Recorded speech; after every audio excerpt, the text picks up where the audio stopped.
What's going on, guys? So today we are comparing gimbals and sliders. We want to move that camera. You can do a lot of dynamicness. That's a verb.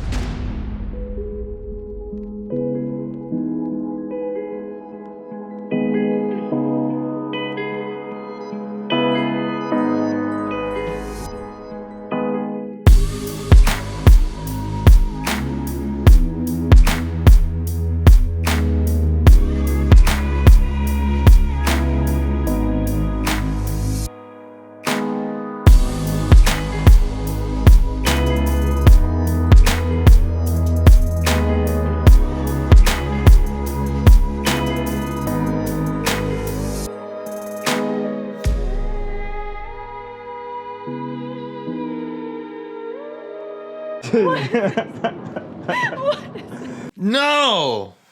Dang it. I wrote down a list of everything I kind of wanted to talk about and just like jotted down bullet points, but I wrote it on a piece of paper like Thomas Jefferson would do. Then I can't find it. I lost it. It's not like a script or anything. It's just like a list of bullet points to keep my brain on track, or else 5 minutes later I'll be talking about why Kit Kats are better than M&Ms, which is a fact, by the way. Kit Kats are shit. What? You gotta be kidding me, right? You think M&Ms are better than Kit Kats?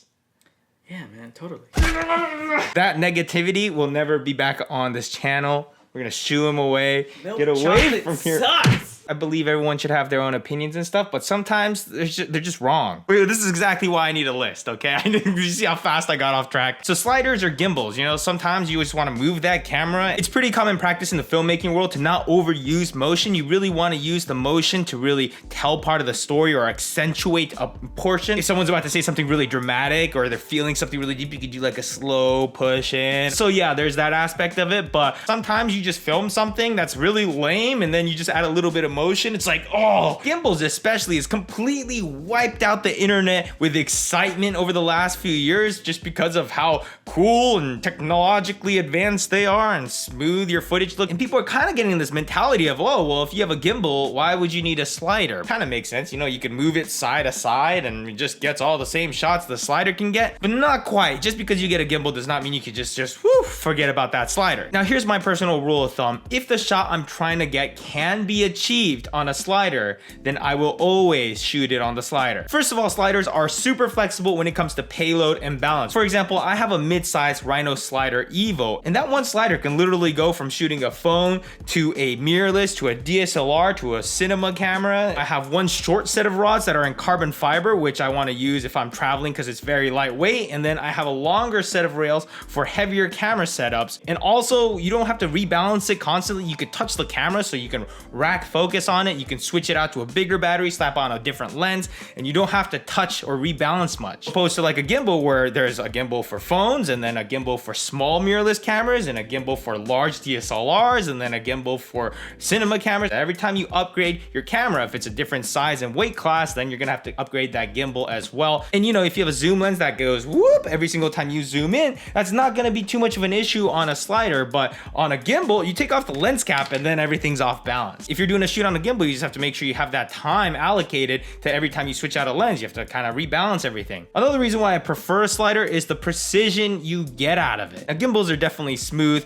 but when you're kind of doing that side by side motion, you're always getting a little bit of like bounce to it. On something like a professional Steadicam, you have that arm that kind of absorbs every time you take a step so that the camera stays still, even if you're kind of like bouncing around like this. Gimbals don't really have that, so even if you're really careful, you're still gonna get a little bit of that like up and down. It's usually fine if you're using like a wide angle lens, but the tighter your lens get, the more obvious all these little motions get and the less clean everything looks. A lot of times if I'm shooting on a gimbal, I like to shoot with a little bit of slow motion because that kind of cleans up a little bit of that jerkiness. But on a slider, it's a lot more precise and controlled movement and it's repeatable. So you can start throwing on much tighter lenses and still get that super smooth fluid motion. And there's really no need to shoot in slow motion either because again, it's so smooth. So let's say you work for a company and your job is to get like product shots or close-ups and super precise motion on it, it's really hard to get like detailed shots with motion on it on a gimbal because you realize how imprecise you are. On a slider, you could get like right up in there, put a macro lens or a telephoto lens in there, get all that detail. And even while you're still doing these super precise moves, you can still generally touch the camera and you can zoom the lens, which is kind of a cool feel if you're sliding and zooming the lens. And the camera's much more accessible on a slider as well. You can touch all the buttons, you can rack focus, you can do whatever you want.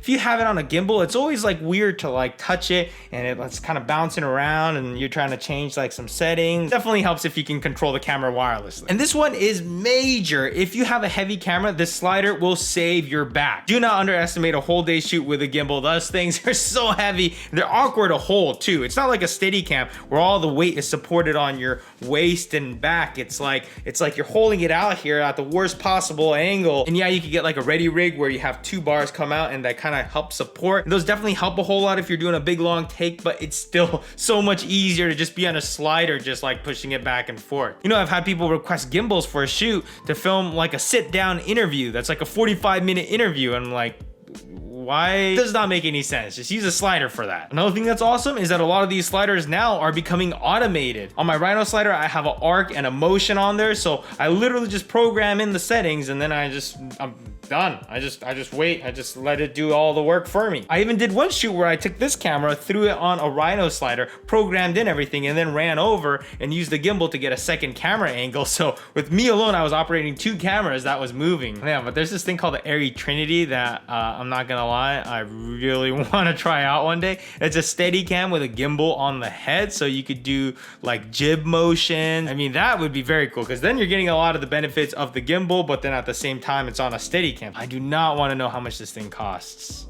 Actually, I do. $60,700. You know, on a slider, I can operate a red comfortably by myself, do the motion and rack the focus. To put the red on a gimbal, it's at least a two-man job, usually three, because you definitely need somebody racking that focus because you can't just go and touch the lens yourself. And plus, you're holding this super giant heavy thing that you don't want to drop. To get more precision, you have that third person controlling exactly where that camera is aiming. So yeah, for these reasons, a lot of times if I'm on a professional shoot, I'll try to shoot it on a slider opposed to a gimbal. You get a lot more control, you get a lot more precision, repeatability, it doesn't kill your back. With smaller cameras like a DSLR or like a C100 Mark II, I've had pretty good experiences with my Rhino Slider Evo. It's pretty compact, smooth, works well. If you put on the steel rods, it could definitely handle like a heavier camera like a Red, but I don't totally recommend it. I tried stripping down the Red and putting it on the arc system, which is what kind of pans the camera automatically.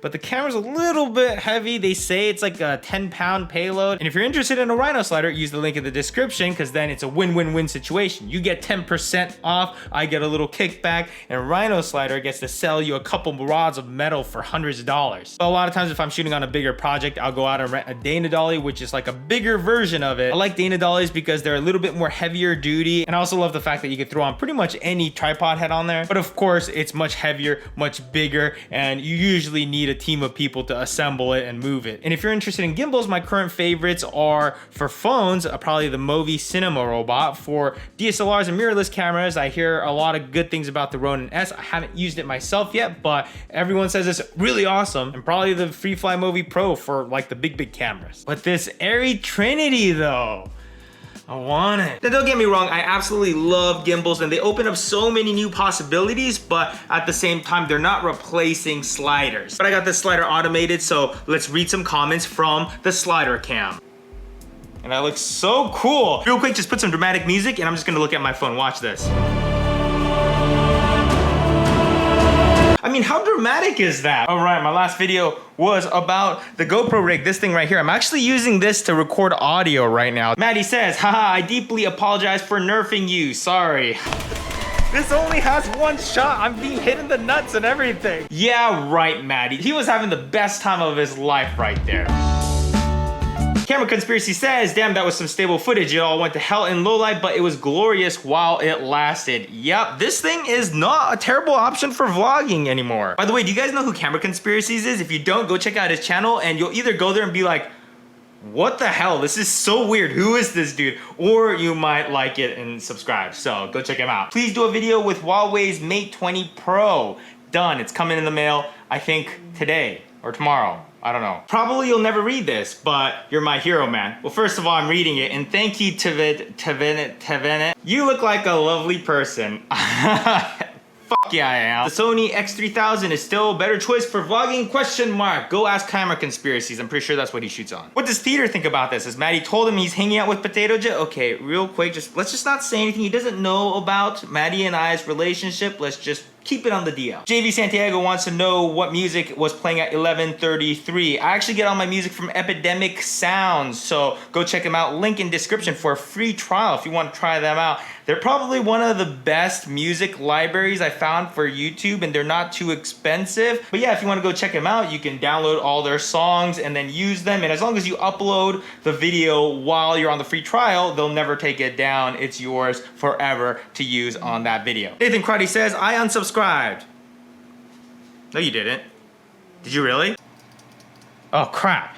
He actually did. I'm starting to lose some subscribers. I should probably end this video here before I say anything else offensive and lose more. So I'll see you guys later. Ka-chow!